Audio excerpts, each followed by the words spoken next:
ఈరోజు బాక్స్ లోకి ఏం ప్రిపేర్ చేసావమ్మా?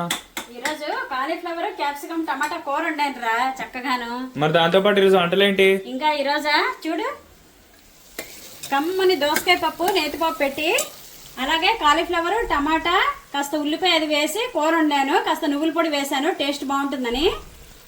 వేడిగా టమాటా చారు. నిన్న మీకు చెప్పాను కదండి గోంగూర పచ్చడి చేస్తానని. గోంగూర పచ్చడి ఇప్పుడే జస్ట్ ఫ్రెష్ గా కలిపాను చక్కగాను ఉల్లిపాయలు అది వేసి. అలాగే దోసకాయ ముక్కలు ఎందుకు తరిగానంటే ఆవకాయ కలపమన్నారండి మా వారు, అందుకని ఆవకాయ కలపడానికి దోసకాయ ముక్కలు తరిగాను.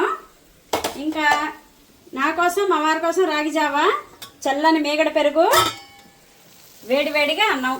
చూసారా ఈ పొడి ఆడించాను, ఆవాలు మెంతులు అలాగే ఎండుమిరపకాయలు ఈ పొడి ఆడించాను. ఈ పొడి పులుసుల్లోని పప్పులోని వేసుకోవచ్చు. ఇంతకు ముందు కూడా నేను మీకు చెప్పాను, ఆవాలు మెంతులు ఎండుమిరపకాయల పొడి పప్పులోని, దోసకాయ పప్పులోని, గోంగూర పప్పులోని వేసుకుంటే, మామిడికాయ పప్పులోని కూడాను చాలా బాగుంటుంది. అలాగే తోటకూర పులుసులోని, బచ్చల కూర పులుసులో కూడా కాస్త వేసుకుంటే టేస్ట్ అయితే సూపర్ ఉంటుందండి.